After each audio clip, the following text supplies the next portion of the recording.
Hello friends, welcome to Praveen Study Point. दोस्तों, आज की इस वीडियो में हम पढ़ने वाले हैं फ्रांसीसी क्रांति, जो कि एनसीईआरटी हिस्ट्री क्लास 9th का फर्स्ट चैप्टर है। दोस्तों, आज की इस वीडियो में हम फ्रांसीसी क्रांति का थर्ड पार्ट पढ़ने वाले हैं। इसके 2 वीडियोस हमारे चैनल में पहले से अपलोडेड हैं, तो आप वहां जाकर हमारे चैनल में जाकर आप उन वीडियोस को देख सकते हैं। दोस्तों, आज की इस वीडियो में हम फ्रांसीसी क्रांति में ये देखेंगे कि क्रांति की शुरुआत किस तरह से हुई और क्यों हुई, ठीक है, और उसके आगे की चीज़ों को पढ़ने वाले हैं। दोस्तों, जैसा कि हम अपने वीडियोस में किसी भी चैप्टर को सबसे पहले पूरा का पूरा रीड करते हैं और साथ में जो भी उसका हार्ड वर्ड होता है जो समझ में नहीं आता है उसको भी हम समझते हुए चलते हैं, और साथ में हम पूरा का पूरा पैराग्राफ से जो स्टोरी निकल करके आता है उसको भी समझते हुए चलते हैं। तो कोई भी चीज़ आपका छूटने वाला नहीं है और लास्ट में आप इस लेवल पे होंगे कि आप किसी को भी पूरा चैप्टर का स्टोरी बता सकते हैं, ठीक है। तो चलिए वीडियो को शुरू करते हैं और देखते हैं कि फ्रांस में क्रांति की शुरुआत किस तरह से हुई और क्यों हुई, ठीक है। तो दोस्तों, यहाँ पे टॉपिक नंबर 2 है फ्रांसीसी क्रांति वाले चैप्टर का, और यहाँ लिखा हुआ है क्रांति की शुरुआत। इसका मतलब है कि इस टॉपिक में हम पढ़ने वाले हैं कि क्रांति की शुरुआत किस तरह से हुई, ठीक है। यहाँ लिखा है, पिछले भाग में आप देख चुके हैं कि किन कारणों से लुई 16 ने कर बढ़ा दिए थे। क्या आप सोच सकते हैं कि उसने ऐसा कैसे किया होगा? तो सबसे पहले तो ये डिस्कस करते हैं कि कर बढ़ा दिए थे लुई 16 ने, तो पिछले भाग में आप देख चुके हैं ये कह रहा है। तो हम थोड़ा सा रिकॉल कर लेते हैं कि क्या हुआ था। दोस्तों, लुई 16 जो था वो सम्राट था फ्रांस का उस समय में, और बहुत ही ज्यादा फिजूल खर्ची करता था और अयोग्य शासक था, ठीक है। और क्या करता था, इसने 13 उपनिवेश ब्रिटेन के बनाए गए थे अमेरिका में, ठीक है। अमेरिका में 13 उपनिवेश थे ब्रिटेन के। तो अमेरिका जब आजाद होने वाला था उन ब्रिटेन के 13 उपनिवेशों से, तो उसमें फ्रांस ने भी मदद की थी अमेरिका की, क्योंकि ब्रिटेन जो है वो फ्रांस का शत्रु था, ठीक है। तो अमेरिका का शत्रु ब्रिटेन और फ्रांस का भी शत्रु ब्रिटेन। तो कहते हैं ना, दुश्मन का दुश्मन दोस्त होता है, तो ठीक उसी तरह से यहाँ पे कॉन्सेप्ट लागू होता है, और फ्रांस ने अमेरिका का सहयोग किया उन ब्रिटेन के उपनिवेशों से आजाद होने के लिए, ठीक है। तो इससे क्या होता है कि फ्रांस में एक तो पहले से कर्जा चढ़ा हुआ था, और इस बार जो मदद करता है अमेरिका को, उससे और ज्यादा कर्जा फ्रांस पे चढ़ जाता है, ठीक है। तो इस तरह से फ्रांस जो है उसमें कर्ज का बोझ बहुत ज्यादा बढ़ गया था, ठीक है। तो इन सभी चीजों की भरपाई करने के लिए लुई 16 कर को बढ़ाना चाहता है, ठीक है। अब देखिए कि उसने कर कैसे बढ़ाया होगा, ये लिखा गया है। अब आगे लिखा गया है, प्राचीन राजतंत्र के तहत फ्रांसीसी सम्राट अपनी मर्जी से कर नहीं लगा सकता था। इसके लिए उसे एस्टेट जेनरल यानी कि प्रतिनिधि सभा की बैठक बुलाकर नए करों के अपने प्रस्ताव पर मंजूरी लेनी पड़ती थी, ठीक है। तो इससे क्या होता था कि अपने मन से तो कर लगा नहीं सकता था। कैसे लगाना होता था? तो जब सम्राट भी अपने साम्राज्य में टैक्स लगाता था फ्रांस में, तो उसके लिए उसको एस्टेट जनरल की एक बैठक बुलानी पड़ती थी, प्रतिनिधियों की एक सभा होती थी जिसको एस्टेट जनरल कहा जाता था, ठीक है। तो इस तरह की बैठक बुलानी पड़ती थी और वहां पास करना पड़ता था। यहाँ देखिए लिखा गया है, एस्टेट जनरल एक राजनीतिक संस्था थी जिसमें तीनों एस्टेट अपने अपने प्रतिनिधि भेजते थे, लेकिन सम्राट ही यह निर्णय करता था कि किस संस्था की बैठक कब बुलाई जाए, ठीक है, इस संस्था की बैठक कब बुलाई जाए। इसकी अंतिम बैठक सन 1614 में बुलाई गई थी। फ्रांसीसी सम्राट लुई 16 ने 5 मई 1789 को नए करों के प्रस्ताव के अनुमोदन के लिए एस्टेट जनरल की बैठक बुलाई। तो फ्रांसीसी सम्राट जो लुई 16 था उसने 5 मई 1789 को नए करों के प्रस्ताव के लिए, यानी कि कर बढ़ाने के लिए और नए कर लगाने के लिए एस्टेट जनरल की बैठक बुलाता है, ठीक है। प्रतिनिधियों की मेजबानी के लिए वारसाई के एक आलीशान भवन को सजाया गया। पहले और दूसरे एस्टेट ने इस बैठक में अपने 300 प्रतिनिधि भेजे जो आमने सामने की कतारों में बिठाए गए। तीसरे एस्टेट के 600 प्रतिनिधि उनके पीछे खड़े किए गए। तीसरे एस्टेट का प्रतिनिधित्व इसके अपेक्षाकृत समृद्ध एवं शिक्षित वर्ग कर रहे थे। तो यहाँ लिखा गया है दोस्तों, अब स्टेट जनरल की बैठक बुलाई जाती है 5 मई 1789 को कर बढ़ाने के लिए, ठीक है। अब इसके लिए वारसाई के एक आलीशान भवन को सजाया जाता है। फर्स्ट और सेकंड स्टेट जो था उन्होंने अपने 300 प्रतिनिधि भेजे, और जो तीसरा स्टेट है वो 600 प्रतिनिधि भेजता है, जो कि वहां जाकर पीछे खड़े हो जाते हैं, ठीक है। अब तीसरा स्टेट का जो प्रतिनिधित्व कर रहा था वो अपेक्षाकृत समृद्ध वर्ग कर रहा था, मतलब जो एकदम ही ज्यादा मजदूर और किसान, छोटा किसान था, भूमिहीन किसान था, बहुत गरीब था, वे लोग नहीं, थोड़े जो शिक्षित थे, जैसे कि वकील हो गया, व्यापारी हो गया, शिक्षक हो गया, ये लोग तीसरे स्टेट का प्रतिनिधित्व करने के लिए गए थे स्टेट जनरल की बैठक में, ठीक है। देखिए, किसानों और औरतों एवं कारीगरों का सभा में प्रवेश वर्जित था, मतलब इनको नहीं जाने दिया जाता था। फिर भी लगभग 40,000 पत्रों के माध्यम से उनकी शिकायतों एवं मांगों की सूची बनाई गई, जिसे प्रतिनिधि अपने साथ लेकर आए थे, ठीक है। अब किसान, कारीगर और महिलाओं को तो वहां जाने की अनुमति थी नहीं, तो इन्होंने पत्रों के माध्यम से अपने बात को रखा, और जो प्रतिनिधि वहां जा रहे थे उनको पत्र दिया, ठीक है, पत्र दिया कि ये आप लेकर जाइए और हमारी मांगों, हमारी शिकायतों को भी वहां तक पहुंचाइए, ठीक है। नेक्स्ट देखिए, स्टेट जनरल के नियमों के अनुसार प्रत्येक वर्ग को एक मत देने का अधिकार था, मतलब हर वर्ग को, हर स्टेट को एक वोट देने का अधिकार था, ठीक है, स्टेट जनरल के नियम के अनुसार। इस बार भी लुई 16 इसी प्रथा को पालन करने के लिए दृढ़ प्रतिज्ञ था, मतलब उसी नियम को पालन करना चाहता था लुई 16 इस बार भी। परंतु तीसरे वर्ग के प्रतिनिधियों ने मांग रखी कि अब की बार पूरी सभा द्वारा मतदान कराया जाना चाहिए, जिससे प्रत्येक सदस्य को एक मत देने का अधिकार होगा, और यह एक लोकतांत्रिक सिद्धांत था जिसे मिसाल के तौर पर रूसो ने अपनी पुस्तक द सोशल कॉन्ट्रैक्ट में प्रस्तुत किया था। तो इस बार क्या होता है, हर बार क्या होता था, स्टेट जनरल के नियम के अनुसार कि पूरे के पूरे स्टेट को सिर्फ और सिर्फ एक ही वोट देने का अधिकार था, ठीक है। तो चूंकि फर्स्ट स्टेट और सेकंड स्टेट, यानी प्रथम स्टेट और द्वितीय स्टेट, इन दोनों को विशेषाधिकार प्राप्त थे, इन दोनों को टैक्स देना नहीं पड़ता था, तो ये लोग मान जाते थे कि टैक्स बढ़ा दीजिए, कोई दिक्कत नहीं है, ठीक है।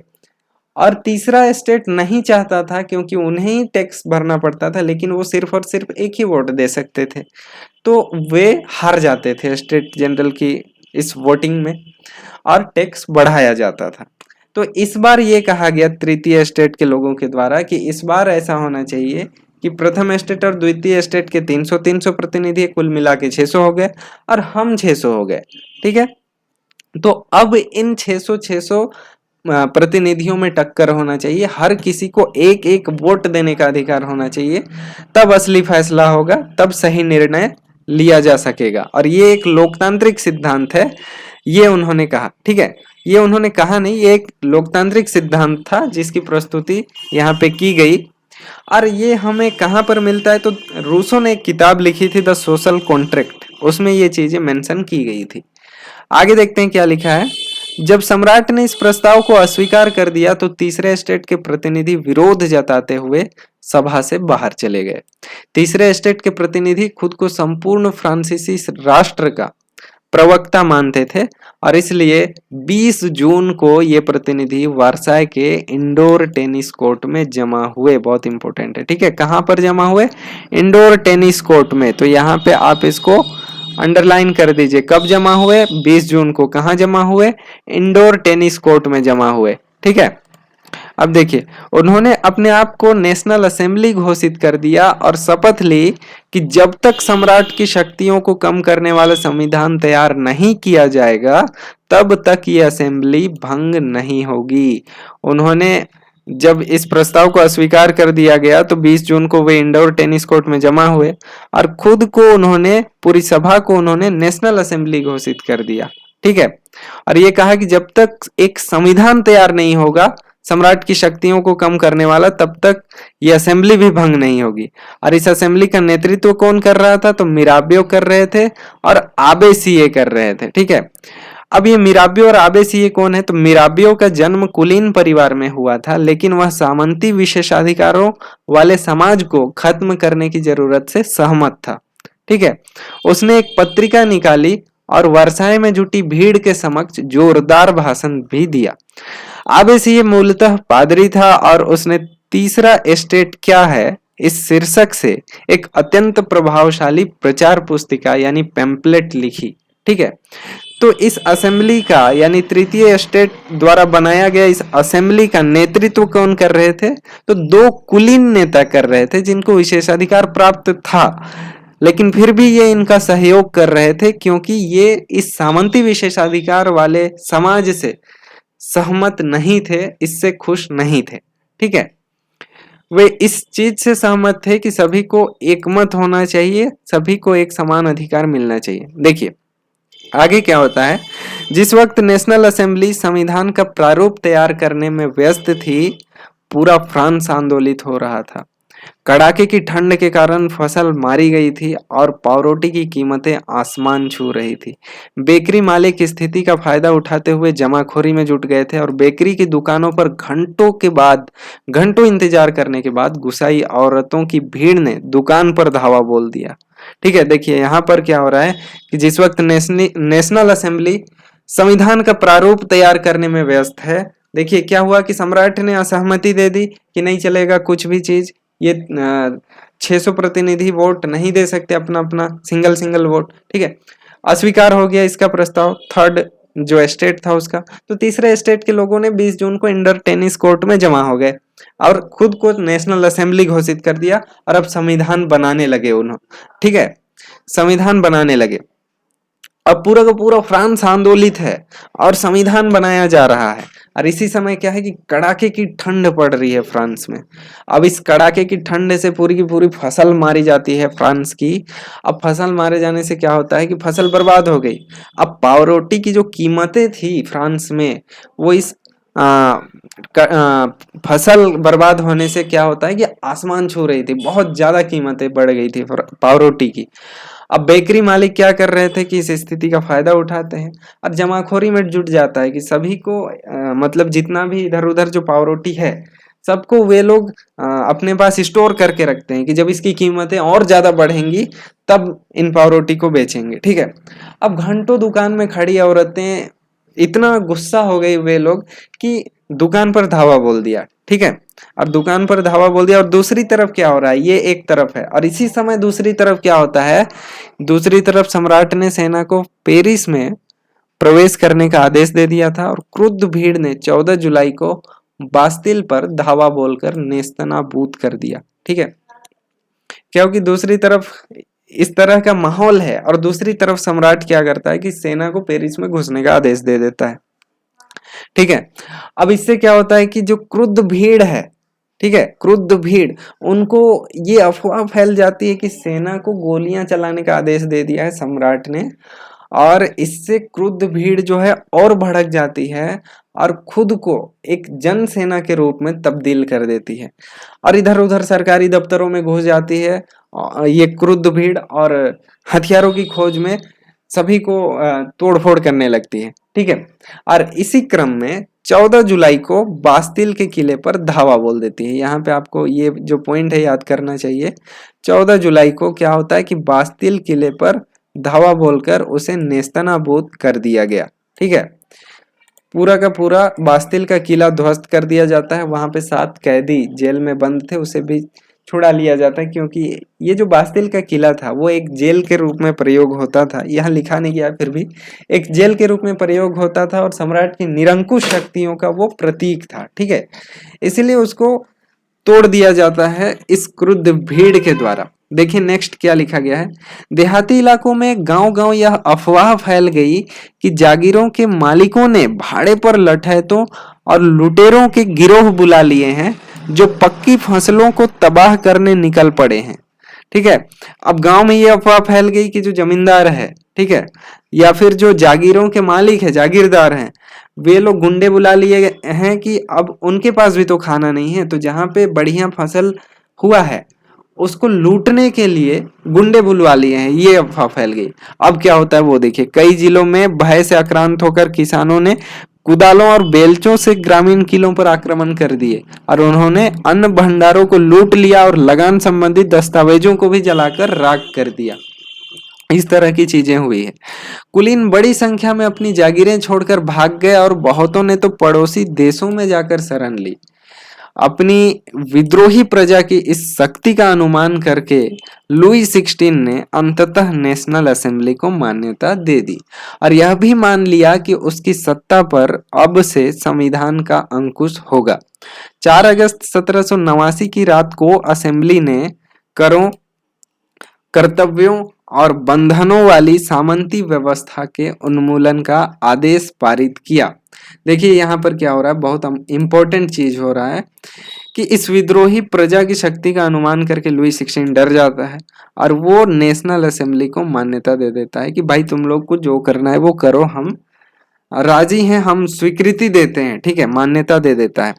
अब क्या होता है, अब नेशनल असेंबली लीगल हो गई। लीगल जब हो गई तो इन्होंने 4 अगस्त 1789 की रात को एक आदेश पारित किया और इस आदेश से क्या हुआ कि असेंबली ने करों, कर्तव्यों और बंधनों वाली इस सामंती व्यवस्था के उन्मूलन का आदेश पारित किया। मतलब कर्तव्यों और बंधनों का जो नियम था, मतलब फर्स्ट स्टेट, सेकंड स्टेट और थर्ड स्टेट में सिर्फ थर्ड स्टेट को कर जमा करना था, ये हट गया, ठीक है। टाइद नाम का कर, टाइल नाम का कर, ये खत्म हो गया पूरे फ्रांसीसी समाज से। जितनी भी चर्च की भूमि थी उन सभी को राष्ट्रीयकरण कर दिया गया, अब वो राष्ट्र की संपत्ति बन गई, ठीक है, और उनको बेचकर पैसा राजकोष में इकट्ठा किया गया। तो इस तरह की चीजें हैं। यहाँ देखिए, यहाँ पर लिखा गया है जो मैंने अभी कहा कि पादरी वर्ग के लोगों को भी अपने विशेषाधिकारों को छोड़ देने के लिए विवश किया गया और धार्मिक कर भी समाप्त किया गया। चर्च के स्वामित्व वाली भूमि को जब्त कर ली गई और इस प्रकार कम से कम 20 अरब लीरे की संपत्ति सरकार के हाथ में आ गई थी, ठीक है। इस तरह की चीजें हैं। अब यहाँ देखिए, इस तरह की चीजें हुई फ्रांस में। अंततः अब जो राजा है वो संविधान को मान्यता दे दिया है। तो जो राजतंत्र चल रहा था फ्रांस में वो अब सिर्फ राजतंत्र नहीं रहा, अब संविधान के साथ राजतंत्र है, ठीक है। तो अब क्या है, संवैधानिक राजतंत्र है फ्रांस में, ठीक है। वही चीज यहाँ पे टॉपिक दिया गया है, टॉपिक नंबर 2.1, फ्रांस संवैधानिक राजतंत्र बन गया, ठीक है। अब क्या हुआ, जैसे ही राजा ने संविधान को मान्यता दे दी, अभी भी राजा खत्म नहीं हुआ है, संविधान में राजा के लिए जगह है, राजतंत्र के लिए जगह है, लेकिन संविधान उस राजा की शक्ति को नियंत्रित करेगा, ठीक है। इसीलिए ये जो व्यवस्था है उसको हम लोग संवैधानिक राजतंत्र कह रहे हैं। चलिए इसमें देखते हैं कि लिखा क्या हुआ है। नेशनल असेंबली ने सन 1791 में संविधान का प्रारूप तैयार कर लिया और इसका मुख्य उद्देश्य था सम्राट की शक्तियों को सीमित करना।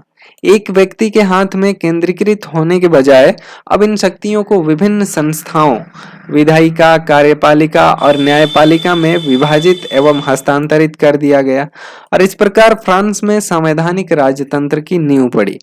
चित्र 7 दिखाता है कि नई राजनीतिक व्यवस्था कैसे काम करती थी। तो यहाँ पे आप देख सकते हैं कि इन सभी चीजों को अलग अलग डिपार्टमेंट के हाथों में दे दिया गया। मतलब हर काम एक ही आदमी नहीं कर सकता था, सारी पावर एक ही व्यक्ति के, मतलब सारी शक्ति सिर्फ एक ही व्यक्ति के हाथ में नहीं थी, सबका डिपार्टमेंट अलग अलग कर दिया गया। न्यायपालिका अपना अलग काम करता था, कार्यपालिका अपना अलग काम करता था, विधायिका अपना अलग काम करती थी, ठीक है। यहाँ पे देखिए सम्राट यहाँ पे था, उसके बाद मंत्री यहाँ पे, और इसको अंततः इलेक्ट कौन करता था, सक्रिय नागरिक। फ्रांस में दो तरह के नागरिक बनाए गए, एक सक्रिय नागरिक और निष्क्रिय नागरिक। सक्रिय नागरिक किसको बोला गया कि मताधिकार प्राप्त लोग, मतलब जो लोग मत दे सकते हैं यानी वोट दे सकते हैं, उसको सक्रिय नागरिक कहा गया। और वोट कौन लोग दे सकते हैं, मतलब 2.8 करोड़ की जनसंख्या में लगभग 40 लाख लोग, मतलब इसमें जिसके पास संपत्ति थी उसको ही वोट देने का अधिकार दिया गया, ठीक है। और यहाँ पे मताधिकार प्राप्त नहीं था कुछ लोगों को, मतलब जो कुछ टैक्स देता था 3 दिन की मजदूरी के बराबर जो टैक्स देता था उनको सक्रिय नागरिक के कैटेगरी में रखा गया था। यहाँ पे एनसीईआरटी में पूरा दिया नहीं गया है।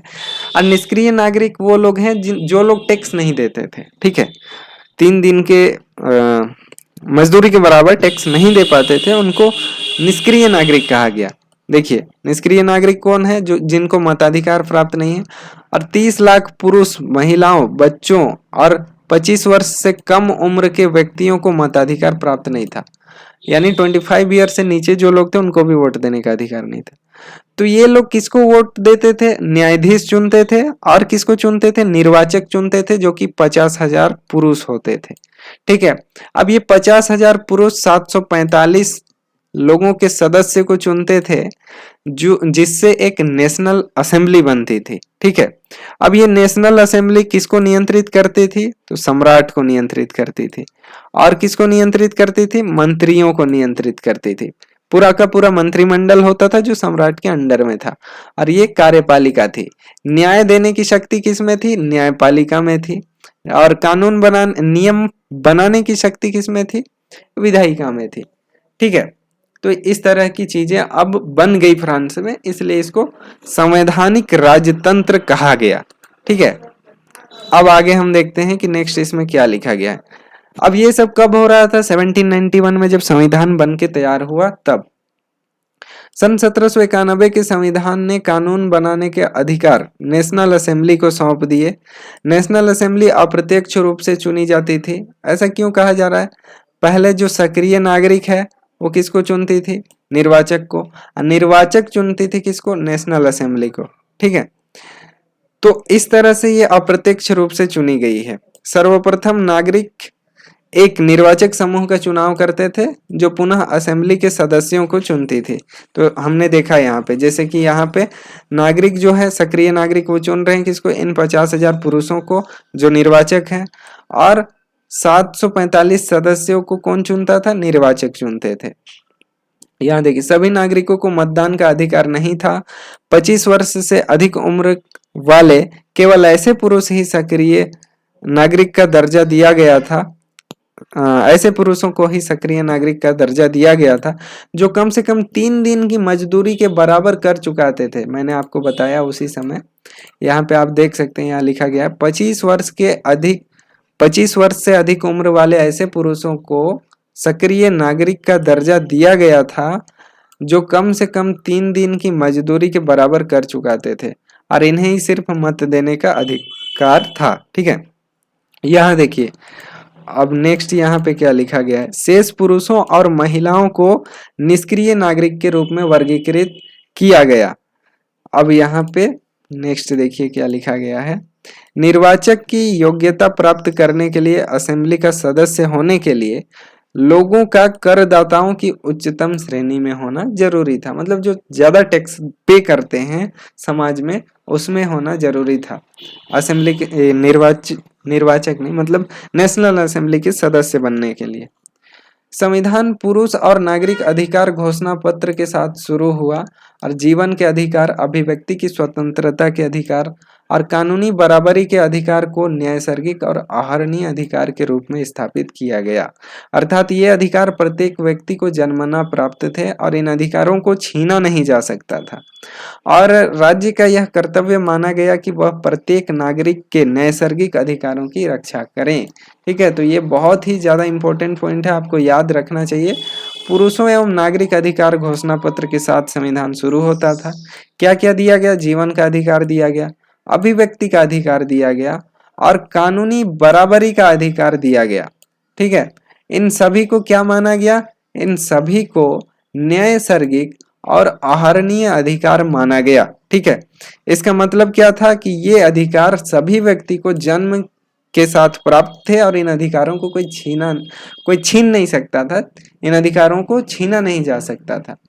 और राज्य का ये कर्तव्य था कि प्रत्येक नागरिकों के नैसर्गिक अधिकारों की रक्षा करे, ठीक है। तो इस तरह की चीजें थी।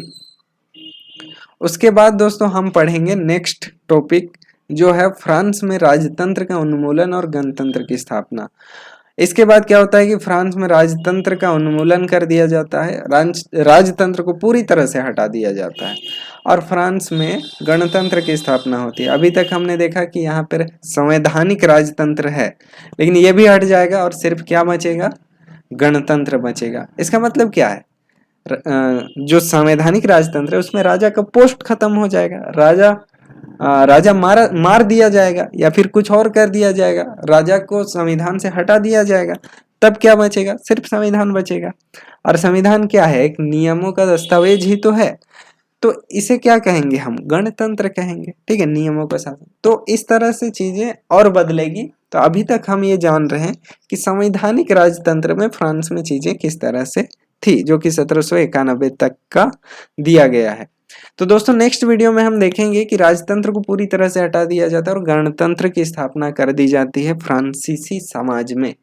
उसके बाद चीजें और भी बदलती है, उसको भी हम देखेंगे कल के वीडियो में, और वो लास्ट वीडियो होगा इस फ्रांसीसी क्रांति चैप्टर का, और ये चैप्टर पूरा का पूरा खत्म हो जाएगा, ठीक है। तो दोस्तों मिलते हैं इसी तरह के और भी वीडियोस में, तब तक के लिए धन्यवाद, जय हिंद।